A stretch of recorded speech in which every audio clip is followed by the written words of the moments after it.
No, balik ka nga rito. Ano ba ginawa mo? Di ba driver kita dito? Raf, ano? Pakinggan mo nga yung gulong. Pakinggan mo kung okay.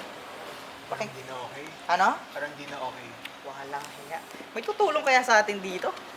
Ang layo ng lugar na to. Mag-shoot pa tayo ng episode eh. Ay! Wow! May...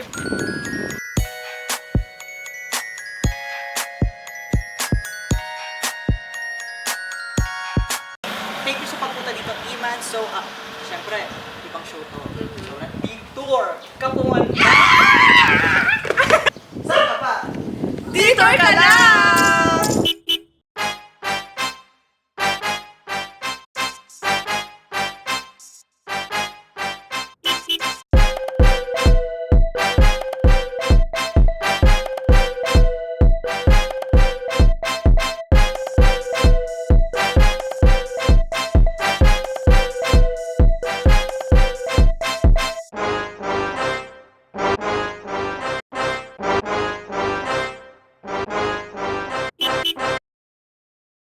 So, gising. So guys, welcome again sa episode 3 ng Detour, and nandito tayo ngayon kasama natin ang nag-iisang Iman Torres. Hi Iman! So welcome dito sa ating Detour. So syempre naranasan mo na kung gaano ka-tight ang budget ng show na to. So again, welcome. So marami nagdaan ng mga guests namin dito, and syempre malaki karangalan to na maging guest ka rin namin dito. So ano pakiramdam mo ngayon na naging guest ka namin dito? Super saya kasi nakakapanood lang ako ng episodes online. Tapos ngayon nandito na ako sa kotse. Wow. Nainggit ka ba sa kanila? Actually, oo. Siyempre, si Iman, siya yung current president ng Belocom. Diba? Magtataka yung mga viewers natin yung kapal ng mukha. Bakit siya? Sa pagiging president ng Belocom, marami siyang experiences. No? So, ililista natin. River Palm Hotel and Resort, New Year's Eve host, social media manager, global Filipina model, Coast Monkeys model, HCA production side artist. Tapos meron ka pang Bedacom, San Beda Catch Alabang, Silakbo, art director, San Beda Catch Alabang din, Teatro Bedista, marketing head. Dami. Pero, hindi nila alam na hindi ka taga Maynila talaga.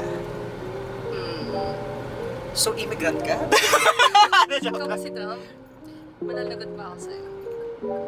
Republican ka. Where's your ID? Porket na narinig nila na, for example, taga San Beda Catch Alabang, most of us na take natin na, ay, taga Maynila agad. Pero ikaw, Or usually galing sa South. galing sa South. So, ikaw, hindi ka talaga taga Maynila.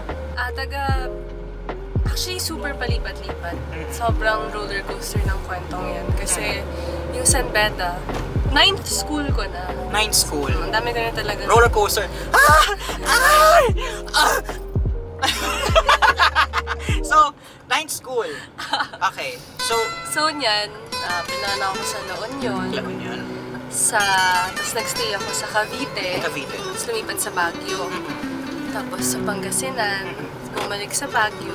Bumalik sa Pangasinan. Ay, nandito nga ako.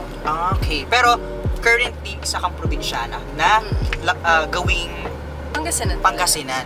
Sa mga nagtatanong dyan sa comment section, hindi po siya nagko-commute mula Pangasinan araw-araw. So, may sinistayan ka dito. Pero, kamusta naman yung experience na umalis ka doon sa comfort zone ng Pangasinan para lang makapunta dito sa university natin, sa school natin, sa San Beda Culture na Growing up, lagi lang ako sa maliliit na schools, tapos strict pa yung parents ko.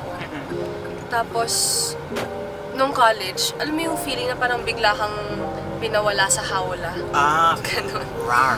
Kasi, yung pinaka nakatulong talaga, nung lumipat ako dito, mag-isa lang ako. Nag-rent lang ako ng super liit na apartment mag-isa. Ganun, na hindi pa ako pwede tumanggap ng bisita. So parang, as in ako lang talaga mag-isa. Tapos, yung adjustment syempre sa pagkain, sa paglalaba, sa mga gawaing bahay na at saka pagbabudget. Yun talaga yung isa.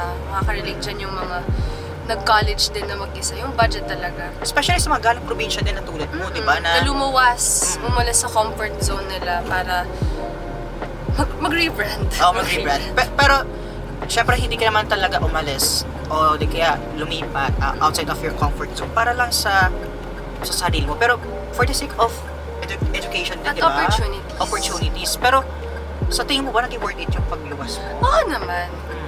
Oo naman, I think na actually feeling ko kahit naman nagstay ako or nag-go ako, basta yung importante sulitin mo eh. I mean, kung ano man yung path na mapunta sa'yo, you make sure mo na ginagamit mo lahat, minamaximize mo yung opportunities na nakalaan sa'yo. Ano yung naging, ano mo, tawag dito, naging, let's say, reaction mo noong nakatungtong ka na sa San Beda Culture Alabang, away from your home? Siyempre, miles away yung home mo, di ba? Niro-romanticize ko ng malala. Yung parang ikaw yung sa mga teleserye na, wow, ang ganda pala dito sa Maynila. Yung parang pagpa-uwi ako, tapos tatanungin ako ng sa jeep, saan po kayo? Home. Ganyan. Kasi, syempre, ibang experience. Pero ngayon sanay na ako. Wala 4th year na tayo. Wala nang romantas. Hindi ko na nararamanticize. Ikaw ba pag malayo ka sa family mo, na-homesick ka? Parang clingy ka ba na anak ka nun? Para sa akin, hindi ako na-homesick rin. Kasi syempre, explorer talaga ako. Gusto kong mag-explore din. Hindi ako nag-stay sa comfort zone. Pero, probinsyano din naman ako. Pero, Saan probinsya mo? Rojas Capiz ako. So, Ilonggo. Oh! Ilonggo ka rin, di ba? Saya ka, Manday? Oo, kabaluman din ko. Mabuhay, mabisaya! Uha!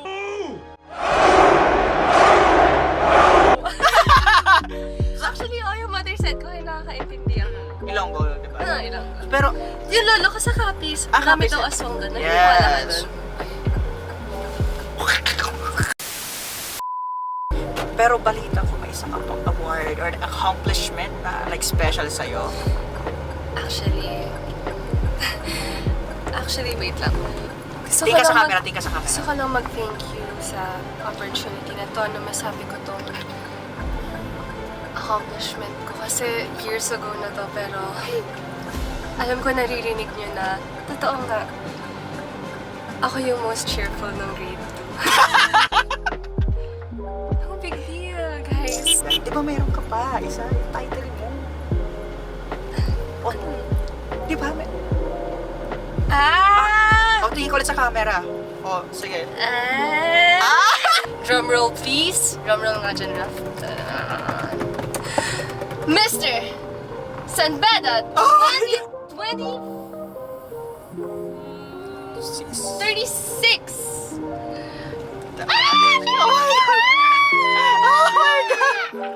Oh my God! Aray!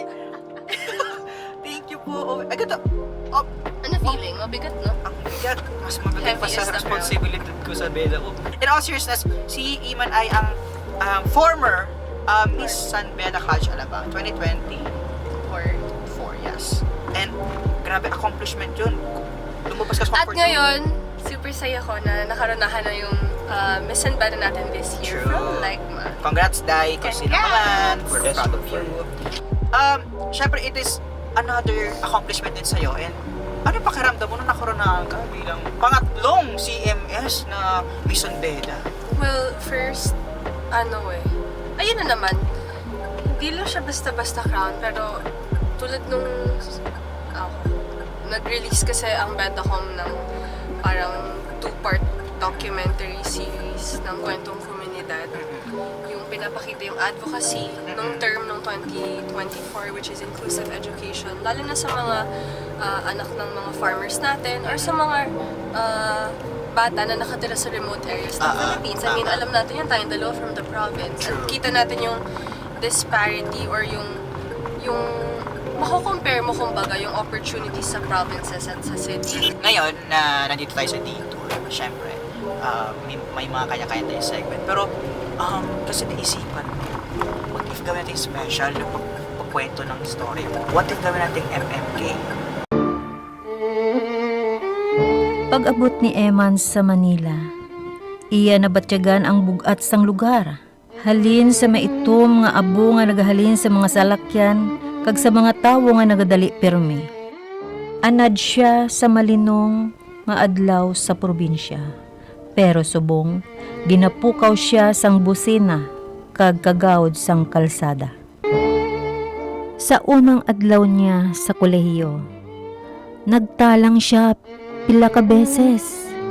Nahadlok siya magtabok sa sapote, kag halos maghibi siya kay hindi siya kabalo magsabit sa jeep. Nahidlaw na siya sa probinsya. Kag kun ginapamangkot siya sa tricycle driver, sa diin ka makadto, Ning? Home.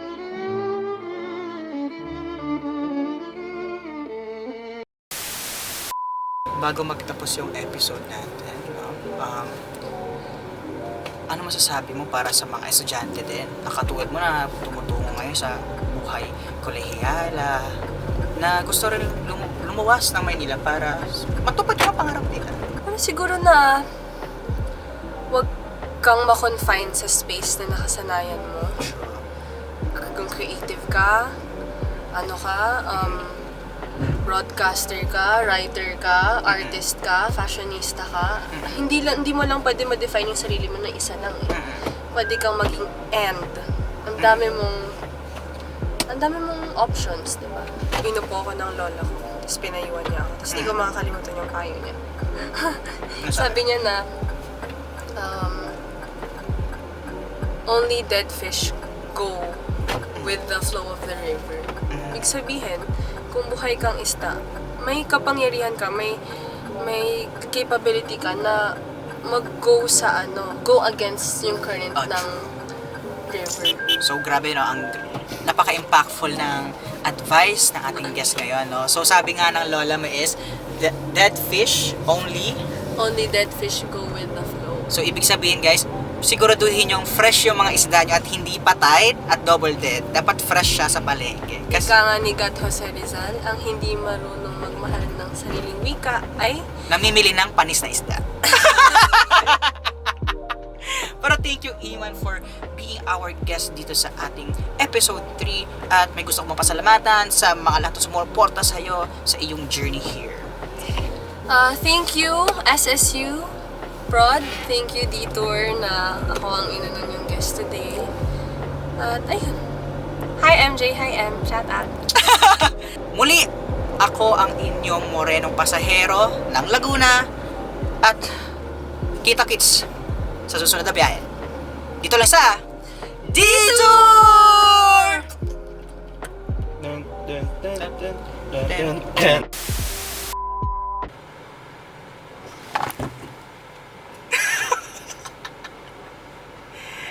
Tapos, Patay.